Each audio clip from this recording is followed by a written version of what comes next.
तो जैसे अभी हम लोग बात कर रहे थे फोर्स के बारे में कि जब तक का कोई भी ऑब्जेक्ट पे फोर्स नहीं लगेगा तो वो मोशन में नहीं आएगा, वो ऑब्जेक्ट चलने वाला नहीं है, वो जैसा है वैसे ही रहेगा। अगर फॉर एग्जांपल ये पेंसिल है, अगर ये मैं पेंसिल को यहाँ पर ऐसा रख देती हूँ तो ये पेंसिल जो है ऐसे ही रहने वाली है। जब तक का मैं इसको अगर मेरे को इसको हटाना है तो मेरे को इसको मूव करना पड़ेगा। जब तक का मैं इसको मूव नहीं करूँगी तो ये हिलने वाली नहीं है, जैसा रखा है ये वैसे ही रहेगा। ये अभी सिर्फ ऐसे ही रखी हुई, इसका मतलब क्या है, ये मोशन में नहीं है, ये काम नहीं कर रही है। मोशन में कोई चीज़ रहती है, इसका मतलब वो चल रही है या फिर मूवमेंट कर रही है, that is called as motion. अभी ये स्टेशनरी है, यहाँ पर जैसे यहाँ पर लिखा हुआ है स्टेशनरी। स्टेशनरी मतलब कुछ नहीं है, ऐसे ही खाली रखा हुआ है, कोई भी ऑब्जेक्ट ऐसे ही रखा हुआ रहता है। जब तक का कोई फोर्स उस पर, बॉडी पे, कोई भी ऑब्जेक्ट पे नहीं लगेगी तो उसकी वेलोसिटी में कोई चेंज नहीं आएगा। इसका मतलब वेलोसिटी नहीं चेंज हो रही, मतलब वो एक्सेलरेट नहीं कर रही है। इसका मतलब क्या है कि वो जो पोजीशन में जैसी है वैसी ही रहेगी। दिस इज़, और ये जो है, this is called as the Newton's first law of motion.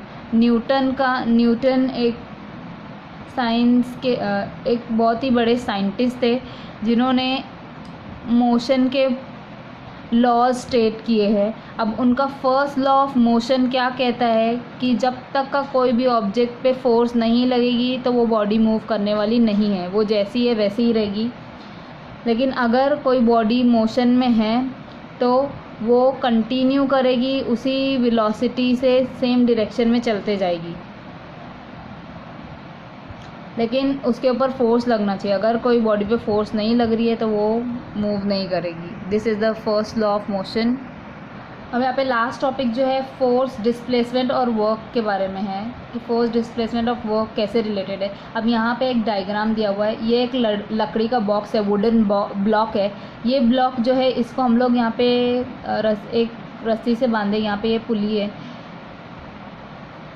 और ये पुले में हम लोग क्या लगाए हैं, एक वेट लगाए, वज़न लगाए हैं, जो कि जैसे ही हम लोग ये वुडन ब्लॉक ये खाली ऐसे ही रखा हुआ था जब तक हम लोग इसको टाई नहीं कहते। जब हम लोग इसको टाई करके यहाँ पे वेट लगा रहे, जब हम लोग वेट लगाएंगे तो ये वज़न से क्या होगा, ये वुडन ब्लॉक जो है अपने ओरिजिनल पोजीशन से क्या करेगा, आगे आगे आएगा, जहाँ तक का ये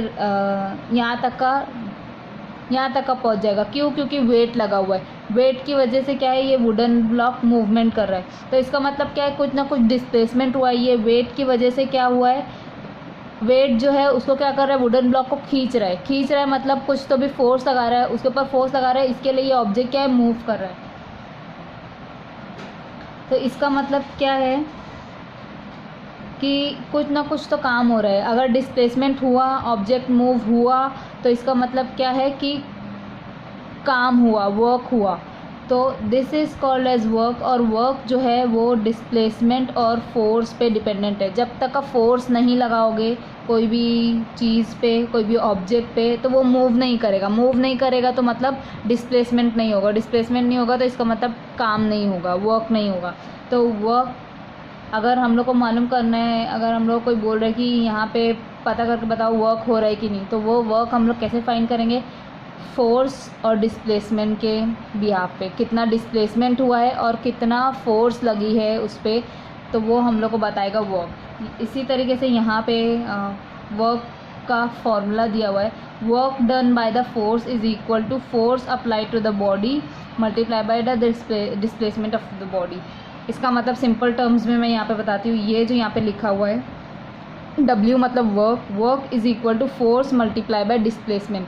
ये S जो है, S का मतलब है डिस्प्लेसमेंट। ये डिस्प्लेसमेंट को डिनोट करने के लिए यहाँ पे देख सकते हो, ये S जो है डिस्प्लेसमेंट को डिनोट करता है। तो वर्क डन हम लोग को मालूम करना है, तो हम लोग को फोर्स कितनी लगी है वो मालूम रहना चाहिए, और डिस्प्लेसमेंट। फोर्स और डिस्प्लेसमेंट को मल्टीप्लाई करोगे तो तुम लोग को पता चल जाएगा कि वर्क कितना हुआ है, काम कितना हुआ है। अब इसकी यहाँ पे यूनिट बताई हुई है। SI सिस्टम में जो स्टैंडर्ड सिस्टम है उसमें the unit of work is joule. Joule जो है J से रिप्रेजेंट करते हैं, जूल है वर्क की unit. While the unit of force is newton, force की यूनिट है newton. And the unit of displacement is metre, displacement की यूनिट क्या है, मीटर। और CGS सिस्टम में वर्क की यूनिट क्या है, erg। Okay, so our chapter is finished here.